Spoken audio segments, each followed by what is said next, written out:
વરસાદનો વિચાર કરીએ તો પાત્રનો વિચાર કરવો, જેવું મૂકશો એટલું જ ભરાશે. ભલે ને 20 ઇંચ ગામમાં વરસાદ થયો હોય, પણ વાટકીમાં તો વાટકી જેટલું જ આવે. એની પાત્રતા, અધિકાર, સંવાદ છે, ચર્ચા છે. એ જ યમુનાજી હોય. કોઈ એમ કહે કે હું યમુના પાન કરવા જાઉં છું, તમે એમ પૂછો છો, અચ્છા દિલ્હી જાઓ છો તમે? આવું કોઈ કે કેમ યમુનાજી દિલ્હીમાં નથી? છે જ ને. પણ હું યમુના પાન કરવા જાઉં છું આવું કોઈ બોલે એટલે તુરંત આપણે અચ્છા વ્રજમાં જતા લાગો છો. કેમ યમનોત્રી થી લઈ અને છે ક્યાં સુધી યમુનાજી છે? કેમ વ્રજ? કારણ કે દરેક જગ્યાએનું સ્વરૂપ જુદું છે. ક્યાંક આદિ ભૌતિક રૂપે યમુનાજી, ક્યાંક આધ્યાત્મિક રૂપે યમુનાજી, પણ વ્રજમાં આદિ દૈવિક રૂપે યમુનાજી રહે છે. એટલે યમુનાજી એ જ છે, પણ કયા ઘાટે પાન કરો ને એનાથી ફળ જુદું છે. કથા એ જ છે, પણ કોના મુખે સાંભળો ને એનું ફળ જુદું. જે વક્તા, જે શ્રોતા, એ પ્રમાણેની ફળની અવસ્થા, એ પ્રમાણેની પ્રાપ્તિ. શબ્દો તો માધ્યમ છે. વક્તા એના ભાવને શબ્દોના પાત્રોમાં મૂકી શ્રોતા સુધી પહોંચાડતો, અને વક્તાનો જેવો ભાવ શ્રોતાને એ રીતે સ્પર્શે. ઘણી બધી ચર્ચાઓ આપણે ત્યાં મહાપ્રભુજીએ બહુ સુંદર રીતે અધિકારની ચર્ચા કરી. તો આ ત્રણેય પ્રકારના અધિકારીઓની ચર્ચા ઉત્તમ, મધ્યમ અને કનિષ્ઠ. આવો પ્રવેશ કરીએ પ્રથમ સ્કંદ. પ્રથમ 3 શ્લોકમાં વ્યાસજી મંગલાચરણ કર્યું છે. પહેલા શ્લોકમાં બીજ, બીજામાં વૃક્ષ અને ત્રીજામાં ફળની વાત. આ પહેલો શ્લોક એ પૌરાણિક ગાયત્રી કહેવામાં આવે છે. જે ગાયત્રી મંત્રમાં વાત છે એ જ વાત આ શ્લોકમાં. વેદનું બીજ ગાયત્રી અને વેદનું ફળ ભાગવત. અને એટલા માટે ભાગવતના બીજ રૂપે પણ ગાયત્રી, પૌરાણિક ગાયત્રી કહી. જેમ ગાયત્રી મંત્રમાં આપણે કહીએ છીએ તત્સવિતુઃ વરેણ્યમ ભર્ગો દેવસ્ય ધીમહિ ધિયો યો ન પ્રચોદયાત. ત્રિપદા શતકુક્ષી એ ગાયત્રી મંત્ર. મહાપ્રભુજી એને તો પરબ્રહ્મનો મંત્ર માને. તત્સવિતુઃ, તે સવિતા. સવિતા શબ્દ આવવાથી લોકો માતાજીની ભાવના કરે. તો મહાપ્રભુજી કહે કે પરમ માં કોણ છે? સુતે પ્રસૂતે સવિતા, જેનાથી જન્મ આદિ થાય છે. એટલે અહીંયા કહ્યું જન્માદ્યસ્ય યતઃ, એમ તો બ્રહ્મસૂત્ર છે. શાસ્ત્ર યોનિત્વા, જેનાથી જન્મ આદિ થાય. આ બધાનું સર્જન કઈ રીતે થાય, કોણ કરે? વેદાંત થોડીક ચર્ચા જો કરું, ભાગવતી તો નિગમ કલ્પ તરોર ગલિતમ ફલમ. એટલે વેદ, બ્રહ્મસૂત્ર, ભગવદ ગીતા બધાનો વિસ્તાર ભાગવત છે. તો વેદાંતમાં જેમ ચર્ચા કરી, ઘડો બને તો માટી એનું ઉપાદાન કારણ કહેવાય અને કુંભાર એનો નિમિત્ત કારણ કહેવાય. તો આખી સૃષ્ટિ બની તો ભગવાને શેમાંથી બનાવી, કોણે બનાવી? તો કે આ સૃષ્ટિનું ઉપાદાન કારણ ભગવાન પોતે છે. સર્જન ભગવાન કરે અને સર્જન બ્રહ્માજી પણ કરે છે. બંનેમાં ફરક એ છે, ભગવાનના સર્જનમાં ઉપાદાન પોતે હોય છે અને બ્રહ્માજી સર્જે તો એને ઉપાદાન વસ્તુઓ મળે છે, એમાંથી એ બનાવે છે. પોતે ઉપાદાન નથી બનતા, માટી પોતે નથી બની જતા, પણ ભગવાનના સર્જનમાં ભગવાન પોતે માટી અને પોતે જ કુંભાર. આત્મકૃતે પરિણામા, પોતાનામાંથી પ્રગટ કરે છે. એટલે તો મહાપ્રભુજી બ્રહ્મ સત્ય જગત સત્યમ, જગતને પણ સત્ય માને છે મહાપ્રભુજી. માયાવાદમાં જગત મિથ્યા કહ્યું તો કહ્યું જગત સત્ય તમે કહો છો, તો નાશવંત વસ્તુને સત્ય કેમ કહી શકાય? કારણ કે જગત પહેલા નહોતું, આજે છે, કાલે નહીં રહે. મહાપ્રભુજી કહે અહીંયા સર્જન અને નાશ નથી, અહીંયા તો આવિર્ભાવ અને તિરોભાવ છે. મહાપ્રભુજી સમજાવે છે કે ભગવાન દુનિયાને, સૃષ્ટિને ઘડતા નથી, ભગવાન પોતે જગત રૂપે પરિણમિત થાય છે. અને લય કરવો હોય ત્યારે નાશ નથી કરતા, પોતાનામાં જ સમાહિત કરી લે છે.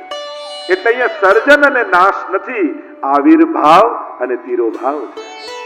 કાચબાનું ઉદાહરણ આપવામાં આવે વેદાંતમાં. જેમ કાચબાને કોઈ ક્રિયા ન કરવી હોય ત્યારે ઇન્દ્રિયોને સમેટી લે, અને ક્રિયા કરવી હોય ત્યારે ઇન્દ્રિયોને બહાર કાઢી. પોતાના મુખ હાથ પગ બધા બહાર કાઢીને પ્રક્રિયા કરવા લાગે. એમ બ્રહ્મને લીલા કરવી હોય ત્યારે પોતાનામાંથી જગતને પરિણમિત કરે છે, અને લીલા સમેટવી હોય ત્યારે પોતાનામાં સમાહિત કરી લે. રૂપ નામ વિભેદેન જગત ક્રીડતી યોયત. તો કે આ જુદું જુદું કેમ દેખાય છે? તો કે છે સોનું, એના કુંડળ બનાવો, એની બંગડી બનાવો, એની વીંટી બનાવો, જુદા જુદા આકારને કારણે જુદા જુદા નામ આપો છો, પણ છે તો સોનું. એમ જ બ્રહ્મ જ જુદા જુદા રૂપ નામના ભેદથી ક્રીડા કરે, પણ તત્વતઃ તો એ બ્રહ્મ છે. એ બ્રહ્મ જ વિભિન્ન રૂપે આ લીલા કરી રહ્યો છે. પણ જીવ જ્યારે કરતા ભાવથી કર્મ કરે છે ત્યારે ભગવાન કહે કર્મણ્યવાધિકારસ્તે મા ફલેષુ કદાચ.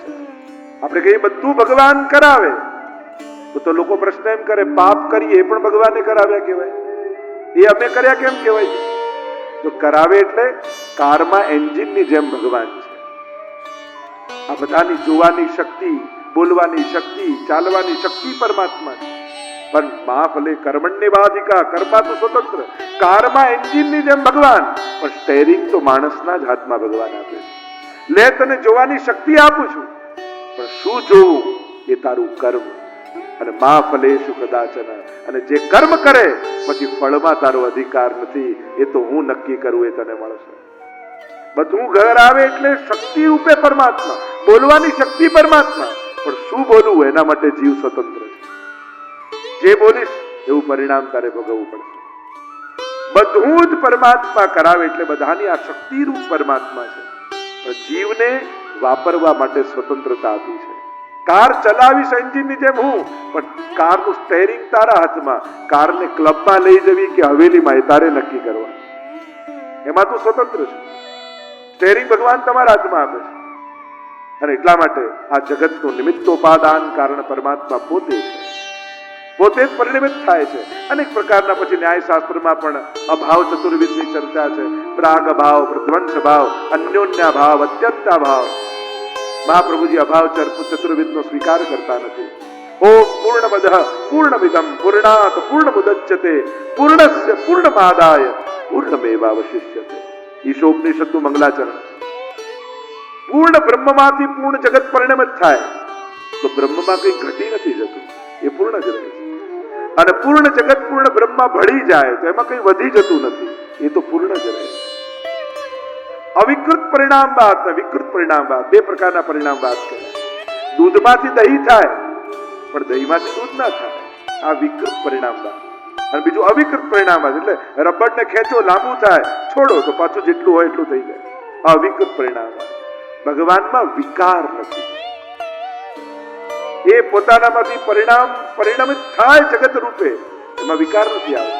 પાછું ભળી જાય તો વિકાર નથી આવતો, એ તો એટલું જ રહે. કાર્ય કારણ અભેદાત. જગતનો કારણ ભગવાન છે, અને ભગવાન જો સત્ય છે તો કારણ સત્ય છે, તો કાર્ય જગત છે. કારણ સત્ય તો કાર્ય પણ સત્ય.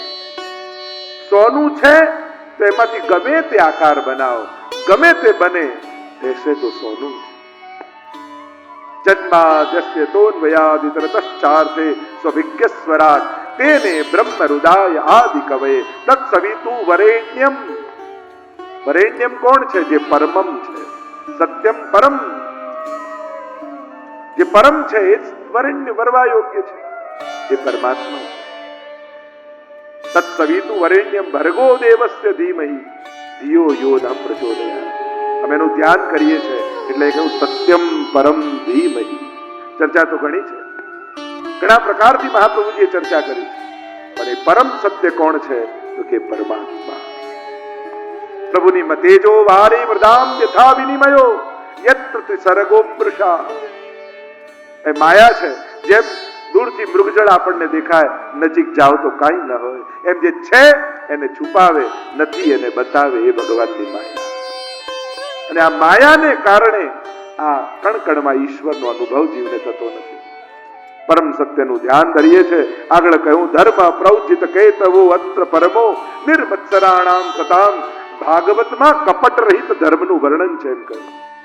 પ્રૌજિત કૈતવ, કપટ શું છે? ભગવાન પાસે જઈ ભગવાનને ન માંગતા સંસાર માંગવું, એ જ કાપટ્ય છે. જો ભગવાન વસ્તુ આપણને કેમ આપે કે આપણો પ્રેમ એને મળે, અને આપણે ભગવાનને પ્રેમ કેમ આપીએ એની વસ્તુ આપણને મળે. એટલા બસ આપણા પ્રેમ અને ભગવાનના પ્રેમમાં આટલો જ ફરક. આપણે વસ્તુ માટે પ્રેમ કરીએ, એ પ્રેમ માટે વસ્તુ આપે. આ કપટ છે. ભગવાન પાસે જઈ ભગવાન ન માંગો, સંસાર માંગો. જો પ્રભુ પાસે જાઓ, પ્રભુ પાસે એટલી વિનંતી કરજો કે પ્રભુ એવી કૃપા કરને કે તારી પાસે માંગવાની ક્યારે ઈચ્છા ન થાય. તું જે આપે છે એમાં મને સંતોષ થાય એવી તું સમજ મને આપ. આ બહુ મોટું વરદાન છે, બહુ મોટો આશીર્વાદ છે. જેને મળેલામાં સંતોષ છે ને એનાથી ધનવાન બીજો કોઈ નથી. અને જેની લાલસા જેટલી મોટી એટલો એ ગરીબ વધારે. જેની લાલસા મોટી એ ગરીબ, જેની પાસે વસ્તુ ના હોય નહીં, કપટ રહે. પ્રભુ મળે એનાથી મોટું બીજું શું છે? જેને પ્રભુ મળ્યા.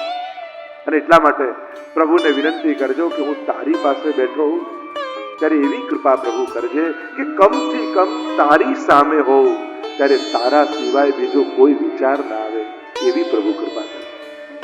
24 કલાક તો સંભવ નથી હોતો. જીવનમાં ઘણું બધું લૌકિક કાર્ય કરતા હોય ત્યારે બધા વિચારો આવે, પણ પ્રભુને એટલી વિનંતી કરવી કે સંસારમાં હોઉં ત્યારે સંસાર યાદ આવે તો બરાબર છે, પણ તારી સામે હોઉં અને મન સંસારમાં જાય આવું ન કરજો. એ સમય મારું મન મારા વશમાં નથી, પણ એટલી ક્ષણો તું મારા મનને પકડી રાખ કે મારું મન તારામાં રહે. પ્રભુ પાસે એટલું જરૂર માંગવું, કમથી કમ એની સામે હોઈએ. લોકો એમ કે અંત સમયમાં ભગવાન યાદ આવે. અરે મંદિરમાં ભગવાન સામે બેઠા હોઈએ ત્યારે મન ભગવાનમાં નથી રહેતું, તો હોસ્પિટલના ખાટલામાં ઓક્સિજનના બાટલા ચડતા હશે, સામે ડોક્ટર અને નર્સ ઉભા હશે, ત્યારે ભગવાનમાં મન રહેશે? તમે કો છેલ્લી ઘડી યાદ કરીએ, હવેલીમાં પ્રભુ સામે હોય તોય મન પ્રભુમાં નથી હોતું. તો મન તો એવું છે. આજ કાપટ્ય છે ભક્તિ. ત્રીજું ફલ બતાવ્યું, નિગમ કલ્પ તરોર ગલિતમ ફલમ શુક મુખાદ અમૃત દ્રવ સંયુતમ પીબત ભાગવતમ રસમાલયમ મુહુરહો રસિકા ભુવિ ભાવુકા. નિગમ એટલે વેદ, અને મહાપ્રભુજી સુબોધનજીમાં આજ્ઞા કરે છે. આ કોઈ રૂપક નથી કે તમને કોઈ ચિત્ર બતાવ્યું કે આવું કોઈ કાલ્પનિક વૃક્ષ. મહાપ્રભુજી કે આવું વૈકુંઠમાં વૃક્ષ છે, ભાગવત રૂપી વૃક્ષ. નિગમ કલ્પ તરોર ગલિતમ. નિગમ એટલે વેદ અને કલ્પ વૃક્ષ, વેદનું વેદ રૂપી કલ્પ વૃક્ષ. કલ્પ તરોર ગલિતમ ફલમ, અને એના ઉપર લાગેલું ગલિત ફળ એ શ્રીમદ ભાગવત. અને આ એવું ફળ છે કે એમાં છાલ નથી, તળિયો નથી, કેવલ રસમય છે. એટલે કે હું પીબત એટલે આને પીઓ, અને ખાવાનું નથી અને પીવાનું છે. ભાગવતજી પીતા શીખવાડે, આંખોથી, કાનથી, મુખથી પીતા શીખવાડે. અક્ષણ બતામ ફલ ઇદમ, વેણુ ગીતમાં કહ્યું, નેત્રોનું ફળ શ્યામ સુંદરના દર્શન. લોચન ભરી ભરી પીજે જી. ગોપાલદાસજી પણ વલ્લભાખ્યાનમાં કહ્યું છે. પ્રભુ સામે જાઓ ને ત્યારે એટલી સાવધાની રાખજો કે ક્યાંક પ્રભુના દર્શન કરતા મારી પાપણ બંધ ન થઈ જાય. લોકો તો આમ દોડતા દોડતા જાય, પછી આમ જ ઉભા રહી જાય, અને ઊંધા વળે પછી આંખ ખોલે અને કે દર્શન કરવા ગયા હતા. અરે કર્યા ક્યાં? આંખ બંધ તો જયારે ઘરે જતા હો ત્યારે કરવાનું. કે પિય તો હે નૈનન હી મેં રાખો, તેરી એક રોમ કી છબી પર જગત વાર સબ નાખો. કે આજે દર્શન કર્યા એ મારા હૃદયમાં વસી જાય. એટલે છેલ્લે જતા હોઈએ ત્યારે આંખો બંધ કરી પ્રભુને હૃદયમાં વસાવી અને પછી જવું. બાકી એની સામે ઉભા હોય ત્યારે તો સાવધાની રાખવી. પીબત ભાગવતમ રસમાલયમ, આ તો રસનો આલય છે.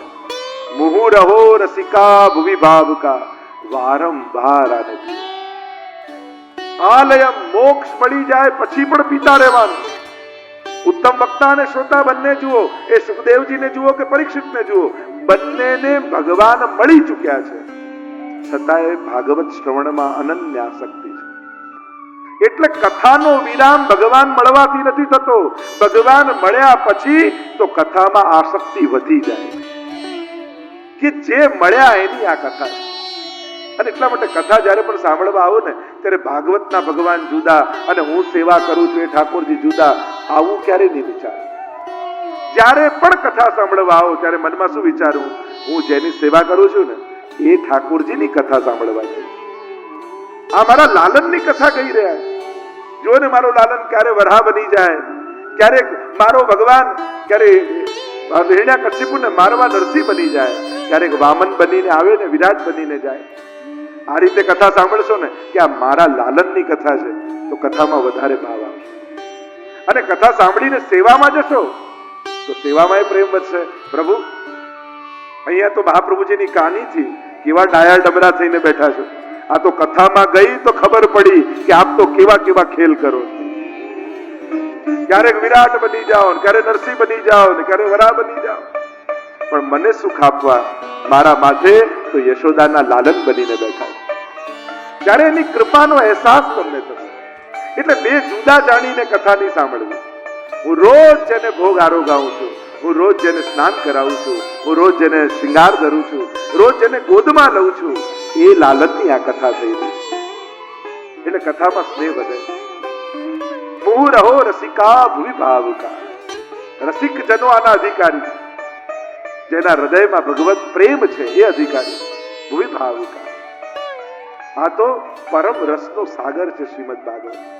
સમસ્ત રસો, ભગવાન રસો વૈસહ છે.